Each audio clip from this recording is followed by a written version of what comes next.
उठ बात कमर क्यों डरता है, फिर देख खुदा क्या करता है। नमस्कार दोस्तों, स्वागत है आप सभी का स्टडी विद ज्ञान प्रकाश में। आज 28 मई है फ्रेंड्स, और चलिए शुरू करते हैं आज की मॉर्निंग न्यूज। फ्रेंड्स, उठ बात कमर क्यों डरता है, फिर देख खुदा क्या करता है। ये लाइन आज जब मैंने अपने फेसबुक पेज पर लिखी तो नीचे एक कमेंट आ गया कि भ्रष्टाचार की वजह से योग्यता का सम्मान नहीं होता है। मेरे मन में एक सवाल आया है कि क्या 100% सीटें भ्रष्टाचार से भरी जाती होंगी? कतई नहीं। भ्रष्टाचार की भी अपनी एक सीमा है, 10 से 15%। लेकिन बाकी की जो 85% सीटें होती हैं उस पर तो मेहनतकश और लेबोरियस जो युवा हैं वही अपनी सीट को संभालते हैं और वही शान से इन सीटों पर जाकर बैठते भी हैं। फिलहाल फ्रेंड्स, आज गुरुवार 28 मई शुरू करते हैं आज की मॉर्निंग न्यूज़। तो 69,000 शिक्षक भर्ती में 3 जून से काउंसलिंग की प्रक्रिया शुरू हो जाएगी। इसमें डीडी किस नाम से बनवानी है, ये सवाल काफ़ी बार पूछा गया। तो आपको बता दें कि ये जो डीडी बननी है वो सचिव उत्तर प्रदेश बेसिक शिक्षा परिषद प्रयागराज के नाम से बनवानी है आपको। और ये जो डीडी होगी वो आपकी 6 महीने के लिए वैध होगी। यानी कि अगर फर्स्ट राउंड काउंसलिंग में आपका नाम नहीं आता है तो जैसा कि बेसिक शिक्षा मंत्री जी ने कहा है कि जब तक सीटें अंतिम सीट नहीं भरी जाएगी ये काउंसलिंग चलती रहेगी। अगर सेकेंड या थर्ड राउंड में भी आपका नाम आता है तो निश्चित रूप से 6 महीने के अंदर ही आएगा, तो वहाँ पर भी आप अपनी ये डीडी प्रयोग में ला सकेंगे। तो यहाँ पर जो डीडी होगी वो किन बैंकों से बनवाई जाए? बेहतर होगा आप यूनियन बैंक ऑफ इंडिया से बनवाएं, स्टेट बैंक ऑफ इंडिया से बनवाएं, यानी कोई भी बैंक हो जो कि प्राइवेट बैंक नहीं कही जाती है। HDFC, ICICI वगैरह का मत बनवाइएगा, कोई भी राष्ट्रीयकृत बैंक हो उससे आप बनवा सकते हैं। और गलत उत्तर मामले के बारे में बात कर लेते हैं फ्रेंड्स। तो गलत उत्तर माला का जो प्रकरण है उस पर कल सुनवाई हुई है और इस पर जो है न्यायमूर्ति प्रकाश पडिया की एकल बेंच के समक्ष आधा दर्जन याचिकाओं की सुनवाई के दौरान कहा गया कि ऐसे ही मामले में कोर्ट ने सरकार से जानकारी मांगी है। आगे की जो सुनवाई होनी है वो आज होनी है, तो आज भी इस पर सुनवाई होगी। तो जो कुछ भी लेटेस्ट अपडेट रहेगी वो शाम को आपको अपडेट करूंगा। और फ्रेंड्स, 10% आरक्षण मुद्दे पर भी आज सुनवाई होनी है। जैसा कि आप जानते हैं 69,000 शिक्षक भर्ती में 10% मतलब EWS, इकोनॉमिकली वीकर सेक्शन के जो सवर्ण अभ्यर्थी हैं उनको अभी 10% का आरक्षण अनुमन्य नहीं है। तो इस पर भी याचिका दायर की गई है और उस पर आज सुनवाई होनी है। याचिका में भर्ती की गाइडलाइन और इस संबंध में जारी शासनादेश को चुनौती दी गई है। याचिकाओं के अधिवक्ता सीमांत सिंह के अनुसार आर्थिक आधार पर आरक्षण देने का आदेश वर्ष 2019 का ही है और इसके बाद 69,000 अध्यापकों की नियुक्ति के लिए जारी गाइडलाइन में आरक्षण पर मतलब इस आरक्षण पर कोई जिक्र नहीं है और इसके लिए शासनादेश में कोई जिक्र नहीं किया गया है। तो फिलहाल इस पर आज सुनवाई होनी है। और 69,000 शिक्षक भर्ती में BTC व डीएलएड प्रशिक्षुओं ने मांगी चयन में वरीयता। उनका ये कहना है कि क्योंकि बीएड एक प्रशिक्षु शिक्षक होते हैं, हालांकि NCT के द्वारा ये स्पष्ट कर दिया गया है कि बेसिक लेवल पर बीएड और BTC में कोई अंतर नहीं होगा और नियुक्ति के बाद 2 साल के अंदर जो बीएड के कैंडिडेट होंगे उनको 6 माह की ट्रेनिंग दी जाएगी। फिर भी 69,000 शिक्षक भर्ती में BTC और डीएलएड प्रशिक्षुओं ने चयन में वरीयता की मांग की है और उत्तर प्रदेश में अध्ययनरत लगभग 6 लाख BTC और जिन्हें अब डीएलएड भी कहा जाता है कि जो ट्रेनी हैं उन्होंने प्राथमिक विद्यालयों में शिक्षक भर्ती के लिए प्रथम वरीयता देने को गुहार लगाई है मुख्यमंत्री जी से।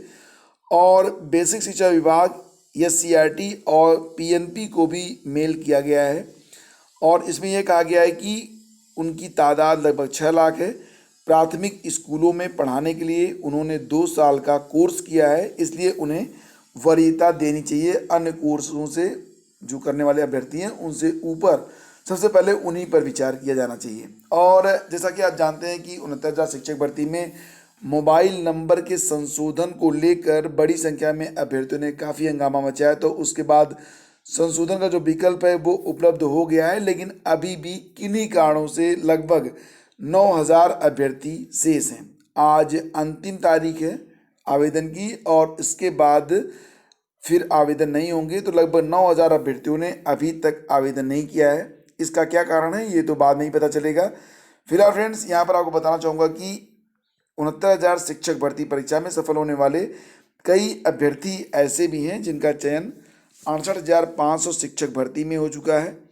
और ऐसे में चयन में शामिल होने के लिए उन्हें मतलब काउंसलिंग जब होगी तो इसके लिए उन्हें एनओसी लेना होगा। तो लग रहा है कि ये इनमें से कुछ अभ्यर्थी ऐसे भी होंगे जो कहीं न कहीं चयनित हो चुके हैं। एग्जैक्ट डेटा कल पता चलेगा कि कितने अभ्यर्थियों ने आवेदन किया हुआ है। और काउंसलिंग के लिए फाइल अगर आप तैयार करें फ्रेंड्स तो एक बात ध्यान दीजिएगा, बीएड अभ्यर्थी अपने कॉलेज का एनसीटी से मान्यता प्राप्त आर्डर निकलवा लेंगे। ये आर्डर हालांकि एनसीटी की वेबसाइट पर ऑनलाइन भी उपलब्ध होती है। इसमें कॉलेज की मान्यता से संबंधित मतलब 2 पेज का ये आर्डर होता है। तो इसको भी आप लोग ज़रूर निकलवा लीजिएगा। अगर कॉलेज से आप संपर्क में हैं तो कॉलेज वाले भी आपको दे सकते हैं। तो ये भी काउंसलिंग में लगता है। और काउंसलिंग की पूरी प्रक्रिया कैसे होगी, इसमें कौन कौन से डॉक्यूमेंट्स कैसे जो है, तो इसके बारे में एक अलग वीडियो में मैं आज डिस्कस करूंगा और वीडियो का लिंक इसी वीडियो के डिस्क्रिप्शन में आपको मिल जाएगा। और दोस्तों शिक्षक भर्ती के विभिन्न पहलुओं पर बहस आज भी जारी रहेगी और इसी के लिए यहाँ पर ये कहा गया है कि बहुत सारे ऐसे मैटर हैं जो कि इस भर्ती को प्रभावित कर रहे हैं।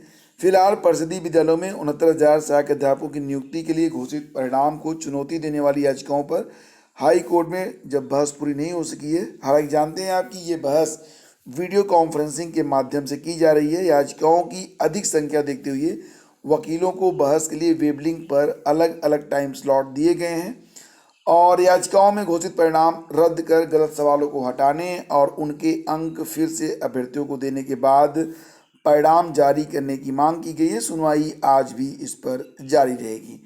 तो जो कुछ भी सुनवाई होगी उसके बारे में आपको तुरंत अपडेट किया जाएगा। हमारे ट्विटर हैंडल, फेसबुक पेज से आप ज़रूर जुड़ जाइएगा और यूट्यूब पर तो आपको सारी सूचनाएं बिल्कुल सही तरीके से दी जाती हैं। और इसी के साथ देखिए परिषदीय विद्यालयों में 69,000 सहायक अध्यापक भर्ती परीक्षा में सफल बड़ी संख्या में अभ्यर्थियों ने बुधवार को भी उत्तर प्रदेश बेसिक शिक्षा परिषद कार्यालय पर घेराव किया है। उनका ये कहना है कि उनकी त्रुटि के चलते वो काउंसलिंग में पार्टिसिपेट नहीं कर पाएंगे क्योंकि मोबाइल नंबर में तो संशोधन हो गया लेकिन प्राप्तांक और पूर्णांक में कुछ अभ्यर्थियों ने गड़बड़ी की है, उसको वो सुधारना चाहते हैं, जिसके लिए अभ्यर्थियों ने परिषद कार्यालय पर प्रदर्शन किया है। और आर्थिक मामले पर सुनवाई आज होनी है जैसा कि मैंने आपको बताया था। और दोस्तों यहाँ पर सत्यापन के लिए बुलाए गए थे कुल 39 अभ्यर्थी, आए मात्र 36। तो RO 2017 के बारे में बात हो रही है, सत्यापन का कार्य चल रहा है और पहले दिन 39 अभ्यर्थियों को बुलाया गया था, इनमें से 36 आए हैं। हालांकि ये भी नियम है कि जो अभ्यर्थी नहीं आए हैं उनको दोबारा काउंसलिंग का मौका दिया जाएगा और उनका कैंडिडेचर निरस्त नहीं होगा। तो पहले दिन समीक्षा अधिकारी के लिए 14 प्रमाण चयनितों को प्रमाण पत्रों के सत्यापन में बुलाया गया था। इसके साथ सहायक समीक्षा अधिकारी के कुल 5 अभ्यर्थियों और सहायक समीक्षा अधिकारी के लिए कुल 20 अभ्यर्थियों को प्रमाण पत्र सत्यापन के लिए बुलाया गया था। तो इस प्रकार से कुछ अभ्यर्थी आ रहे हैं, कुछ नहीं आ रहे हैं। उत्तर प्रदेश राजर्षि टंडन मुक्त विश्वविद्यालय ने बीएड और बीएड स्पेशल के लिए जो ऑनलाइन आवेदन की डेट है उसे 15 जून तक बढ़ा दी है और अब 15 जून तक इसमें आवेदन किए जा सकते हैं। शुल्क ट्रांसफ़र जो होगा वो 12 जून तक होगा। ऑनलाइन आवेदन की अंतिम तिथि 15 जून और आवेदन पत्र की हार्ड कॉपी विश्वविद्यालय को भेजने की तिथि बढ़ाकर 20 जून कर दी गई है। तो फ्रेंड्स ये थी आज की सारी अपडेट्स और ये सेशन अगर आपको पसंद आया तो इसे लाइक और शेयर आप लोग कर दीजिएगा। दोस्तों न्यूज़ सेशन लाते समय काफ़ी जिम्मेदारी का भाव मन में रहता है, खबरें तमाम रहती हैं लेकिन हम इस न्यूज़ सेशन में सिर्फ उन्हीं खबरों को शामिल करना चाहते हैं जो खबरें सही हों और जिसका डायरेक्ट इम्पैक्ट सकारात्मक रूप से आपके पर्सनालिटी, आपके व्यक्तित्व पर पड़ता हो। नकारात्मक खबरें जिसका कोई अस्तित्व भी नहीं होता है और आपको परेशान करती हैं, तो ऐसी खबरों को हम अपने चैनल पर जगह बिल्कुल भी नहीं देते हैं। तो फ्रेंड्स ये थी आज की सारी update. Thank you so much for listening and please do like and share. Thank you so much.